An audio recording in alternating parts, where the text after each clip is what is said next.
Salut, je m'appelle Mathieu, je suis responsable du projet de Mégot Spa. C'est un projet qui vise à sensibiliser la communauté universitaire face aux mégots de cigarettes. On a plein d'actions différentes, comme la repeinte de ces magnifiques cendriers unijeux.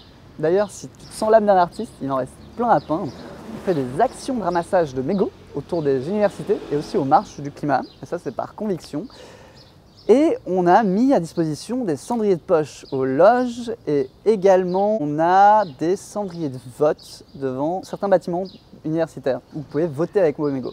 Et tous les mégots qu'on récolte seront recyclés cet été.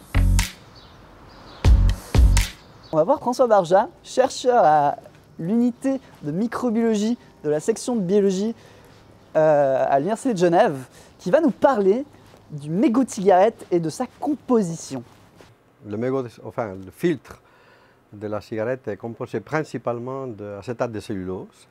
Et l'acétate de cellulose, donc c'est de la cellulose qui sont des sucres un après l'autre, c'est un polymère, mais avec l'acétate, ça les rend beaucoup plus stables.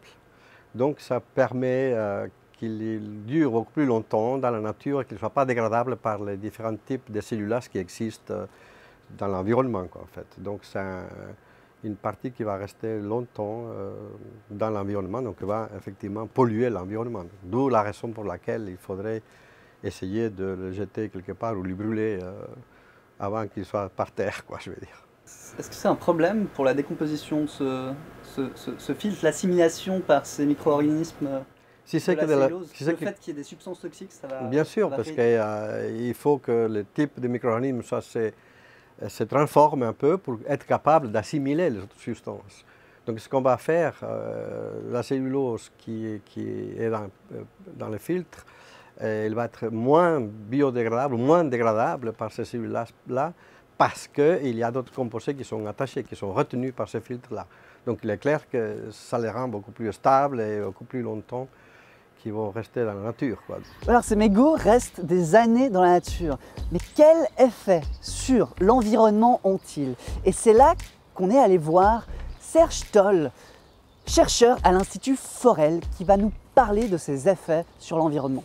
Et ce qu'il faut savoir, c'est que une cigarette, quand elle se consume, elle va le faire à travers un processus de pyrolyse. Donc il y a une très haute température en front de cigarette, une température un peu moins élevée, mais en front de cigarette, on est à peu près 800-900 degrés. Et donc à travers ce processus de pyrolyse, vous allez former énormément en fait, de produits secondaires. Alors bien sûr, vous formez des produits, des composés gazeux, comme du monoxyde de carbone, des oxydes d'azote et des choses comme ça. Et quand vous dégradez en fait, la matière organique, vous allez produire donc, des sous-produits. Et certains sont préoccupants, puisque pour certains de ces produits, vous formez ce qu'on appelle des hydrocarbures aromatiques polycycliques. Et qui, dans l'environnement, sont bioaccumulables et persistants. Donc, quand vous formez ces composés, ils vont s'accumuler dans les mégots à des concentrations relativement élevées. Ça peut aller jusqu'à la centaine en fait, de microgrammes par mégot. Et une fois que ces mégots se retrouvent par exemple dans des systèmes aquatiques, ce qu'ils vont faire, ils vont relarguer en fait, ces composés qui vont s'accumuler par exemple dans les sédiments ou à travers la chaîne alimentaire. Ce qu'il faut savoir, c'est que par mégot, donc, vous avez des concentrations de l'ordre de la centaine de microgrammes par litre. Et les normes, par exemple, dans l'alimentaire, par rapport à ces composés, sont de l'ordre du nanogramme par litre. Donc ça implique quoi? Ça implique que ces mégots vont petit à petit relarguer ces polluants dans l'environnement et vont contaminer d'énormes quantités d'eau si en fait ils se retrouvent in fine dans les systèmes aquatiques. Et ils sont compliqués à retirer de l'environnement. D'accord. Est-ce que par exemple cette bioaccumulation pourrait se retrouver dans la chaîne alimentaire et nous affecter d'une certaine manière? Oui, absolument, oui, parce que bon, vous êtes en bout de chaîne alimentaire, et s'ils se retrouvent dans la chaîne alimentaire, eh bien, le long de la chaîne alimentaire, ils vont s'accumuler.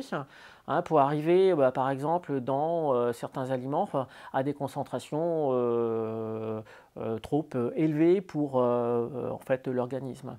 Il faut savoir que ces HAP, hein, hydrocarbures aromatiques polycycliques, au bon nombre, sont soupçonnés d'être cancérigènes. Alors on l'a compris, jeter son mégot de cigarette par terre est lourd de conséquences. Mais alors vous me direz pourquoi est-ce qu'on le fait encore? Et c'est la question qu'on a posée aux étudiants de l'Université de Genève, dont vous pouvez voir les réactions dans une prochaine vidéo. Au revoir!